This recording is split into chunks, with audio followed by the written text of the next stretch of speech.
할렐루야. 예, 오늘은 2월 8일 토요일입니다. 예, 오늘 서귀포에는 차가운 바람이 많이 불고 있습니다. 예, 오늘도 마가복음을 우리 함께 묵상합니다. 오늘은 마가복음 9장 30절 말씀부터 우리 같이 함께 읽습니다.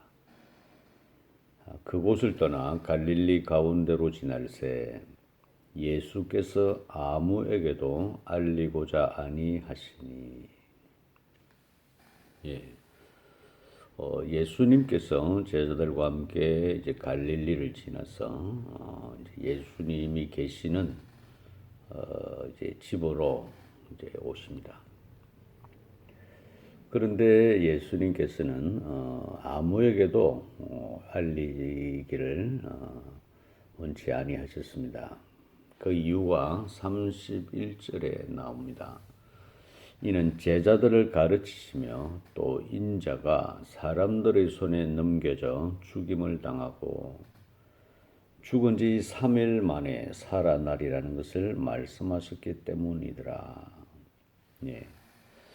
예수님께서는 얼마 전부터 제자들에게 당신께서 사람들의 손에 넘겨져 죽임을 당하고 그리고 죽은 지 사흘 만에 다시 살아날 것이라는 것을 말씀하셨습니다. 제자들에게는 이 이야기가 아주 생소하고 두려운 이야기입니다. 예, 그들이 예수님과 함께 한 지가 이제 시간이 꽤 흘렀는데 예수님과 함께 다니는 것이 그들에게는 참으로 큰 복이었고 또 그들에게는 소망이었습니다. 그런데 언제부턴가 예수님은 사람들의 손에 붙잡혀서 고난을 당하고 죽임을 당할 것이라는 것을 말씀하십니다. 제자들은 예수님이 하시는 이 말씀을 그렇게 선뜻 받아들이기가 어려웠습니다. 그래서 오늘 예수님이 제자들과 함께 이렇게 여행을 하시면서 이제 예수님이 계시는 집 가버나움으로 오셨는데 예수님이 이렇게 지금 옮겨 오신 것에 대해서 사람들에게 알리기를 원치 아니했습니다. 그 이유가 바로 지금 예수님께서 제자들에게 하셨던 이 말씀으로 인하여서 제자들이 두려워하고 있었습니다. 32절에 보면 그러나 제자들은 이 말씀을 깨닫지 못하고 묻기도 두려워하더라. 그들이 사랑하고 존경하고 따르며 그들의 전 인생이라고 생각할 수 있는 그의 스승이신 예수님이 얼마간 있으면 사람들에게 붙잡혀서 죽임을 당할 것이라는 이 예수님의 말씀에 그들은 충격을 받았기 때문입니다.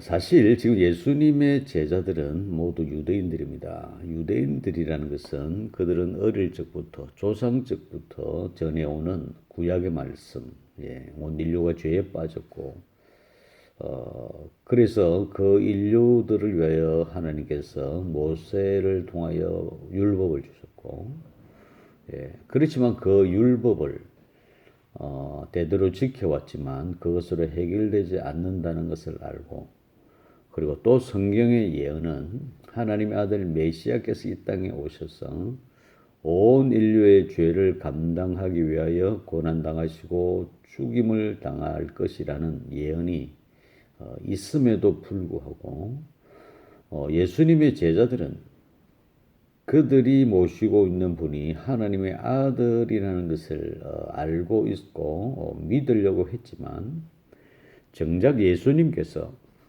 사람들의 손에 붙잡혀서 고난을 당하고 죽임을 당할 것이라는 말씀을 하셨을 때에 그들은 그 사실을 믿기도 어렵고 받아들이기도 어려웠습니다. 그래서 예수님이 그런 말씀을 하시는데도 불구하고 그것에 대하여 두려운 나머지 그것을 다시 한번 확인할 것에 대한 두려움인지 어쨌든 왜 그런 말씀을 하시는지에 대하여 묻기도 두려웠다라고 성경은 기록합니다. 여기에서 정리를 해보면 예수님의 제자들은 이때까지 자신들의 삶을 살다가 언젠가 예수님이 그들을 방문하셨을 때에 따라오느라라는 말씀 한마디에 스승이신 예수님을 따랐고 예수님과 함께 짧지 않는 시간들을 보내면서 그분의 행하시는 기적, 병고침, 귀신을 쫓아내는 일들, 그들을 그 예수님 하신 일을 보면서 그들은 기뻤고 흥분되었고 이 예수님께서 하시는 일 가운데 자기들이 포함되어 있었기 때문에 어떤 기대나 혹은 기득권에 대해서 그들은 생각했습니다. 그들은 모든 것을 버리고 주님을 따랐기 때문입니다. 그래서 그들의 어떤 그런 상급에 그들이 예수님과 함께 했기 때문에 누릴 수 있었던 것과 앞으로 또 누릴 것에 대한 기대감이 잔뜩 부풀어 있었는데 예수님께서는 자신의 입으로 나는 사람들의 손에 의하여 붙잡혀서 고난당하고 죽임을 당할 것이다 라는 이 말씀을 그대로 받아들이기가 어려웠습니다. 그래서 아마도 이 말씀을 듣고 제자들은 어떤 실망과 시리에 빠져서 갈릴리를 이렇게 건너왔습니다. 그런데도 우리가 조금만 더 말씀을 읽어보면 33절입니다. 가버나움에 이르러 집에 계실새 제자들에게 물으시되 너희가 길에서 서로 토론한 것이 무엇이냐. 지금 그들이 예수님이 사람들의 손에 붙잡혀서 고난을 받으시고 죽임을 당할 것이라는 이 말씀에 의기소침해했고 그 사실을 받아들이기가 두려웠지만 그리고 오는 길에 그럼에도 불구하고 그들의 나눈 대화를 주님께서는 들으셨습니다. 오는 길가에서는 아무 말씀을 하지 않으시다가 집에 도착했을 때 예수님은 물으신 거죠. 너희들이 오면서 그렇게 열심히 격렬하게 토론한 것이 무엇이었냐? 무엇 때문에 그렇게 토론했느냐? 이렇게 물으십니다. 34절에 보면 그들이 잠잠하니 이는 길에서 서로 누가 크냐 하고 쟁론하였습니다. 예수님께서는 그 길을 지나오면서 그들이 쟁론하는 것들에 대하여 아무 말씀을 하지 않으시다가 제 집에 도착해서 그들이 나누었던 그 대화에 관하여 물으신 것이죠. 물론 예수님은 그 내용을 모르시고 물었던 것은 아닙니다. 왜 너희들이 그러한 대화를 했느냐라는 말 대신에 길에서 오면서 무엇에 대하여 말했느냐라고 물었을 때에 제자들은 대답하지 못했습니다. 그 이유는 그들이 서로가 서로에게 누가 우리 중에 가장 큰 자냐, 누가 우두머리냐 그렇게 토론했기 때문입니다. 이들은 예수님의 죽음에 대해서 실망하고 두려워하면서도 정작 그들 자신에 대해서 누가 우리 중에 큰 자냐, 누가 우리가 우리 중에서 지도자가 될 것이냐라고 토론한 것입니다.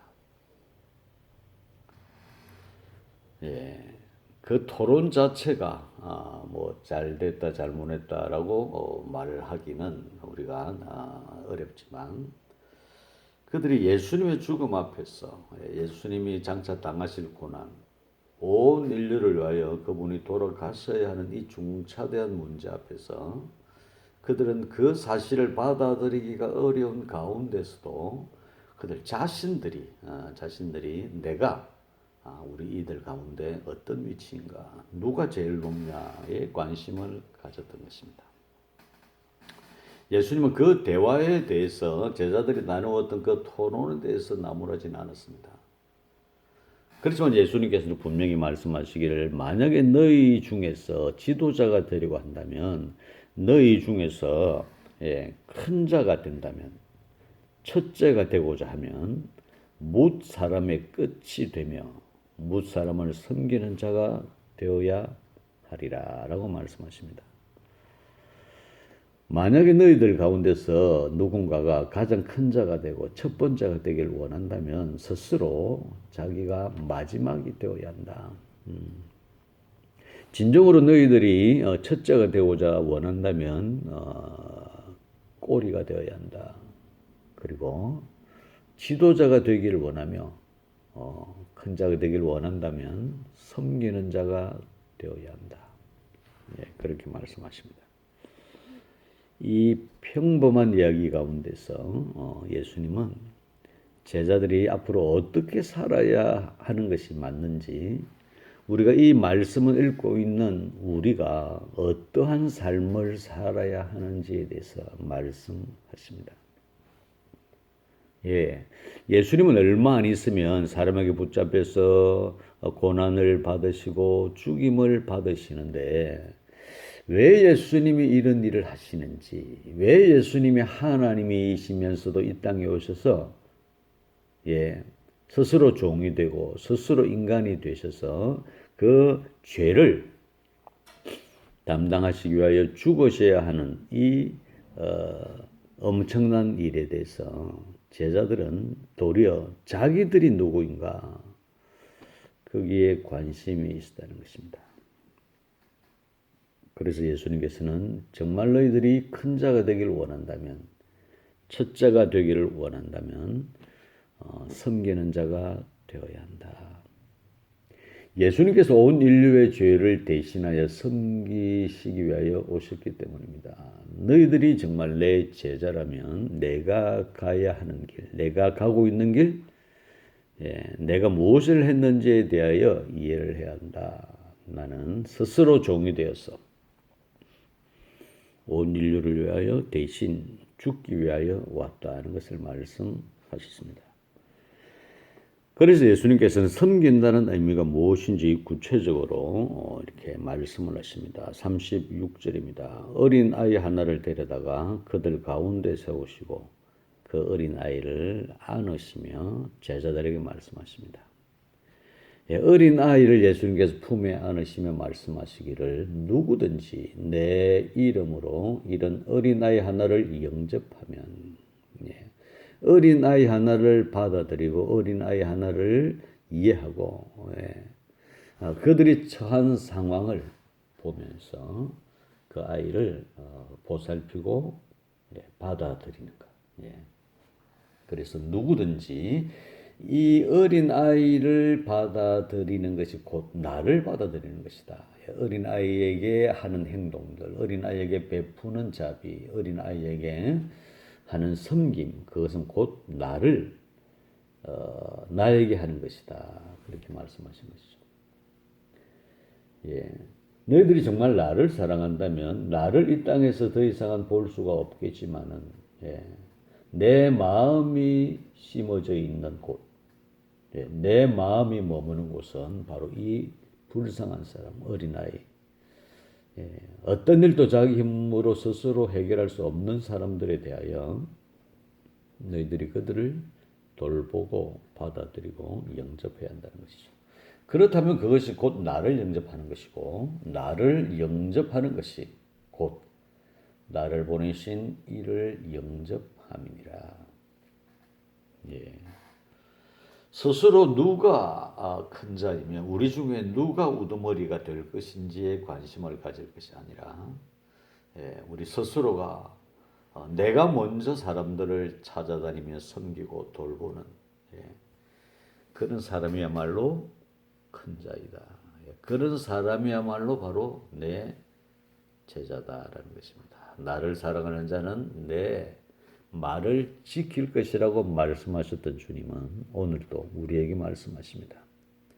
우리가 이 땅에 어떠한 자로 살아 있느냐가 중요한 것이 아니라 우리가 이 땅에서 어떠한 경우에도 그분의 말씀을 따라서 살아가는 것이 맞다는 것을 말씀하시고 계십니다. 우리 중에 누가 대표자가 되며 누가 큰 자이며 누가 제일 먼저 있는 자인가에 대해서는 중요하지 않습니다. 우리 중에 누가 먼저 연약한 자를 돌보며 섬기며 우리가 함께 마음을 아파해서 주님이 남겨두은 아직 나약하고 힘이 없고 연약한 사람들, 굶주리는 사람들, 병든 사람들, 고통 중에 있는 사람들을 돌보는 것이 곧 주님을 섬기는 것이라는 것입니다. 그렇게 우리가 주님을 섬기게 될 때에 주님을 이 땅에 보내신 하나님을 섬기고 그분의 말씀을 받아들이는 것이 된다는 것을 오늘 말씀하십니다. 그분이 오신 것은 죽으시기 위하여 오셨습니다. 그의 죽음을 통하여 온 인류의 죄를 해결하시기 위함이고 그분이 오신 것은 이 땅에서 고난 당하기 위하여 오셨습니다. 그 이유는 이 땅에서 고난 당하는 자들을 치유하시기 위해서였습니다. 그렇다면 우리가 이 말씀을 받들어서 우리도 그렇게 살아가는 것이 주님의 제자의 삶이라는 것을 우리는 오늘 또 다시 한번 새겨야 하겠습니다. 지금 온 세상은 신종 코로나 바이러스로 인하여서 시끄럽습니다. 중국에는 어마어마한 사람들이 그 병으로 지금 신음하고 그 바이러스가 신속히 전파되고 있습니다.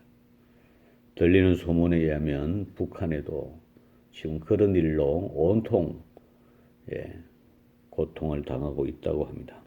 이럴 때 우리는 함께 마음을 합하여 주님께 간구하며 우리가 믿음으로 이 바이러스가 이 땅에서 속히 떠나도록 우리는 선포하며 우리의 믿음을 발휘해야 하겠습니다. 그것이 곧 이 땅에서 예수님의 제자로 살아가는 길인 것입니다. 주님을 찬양합니다.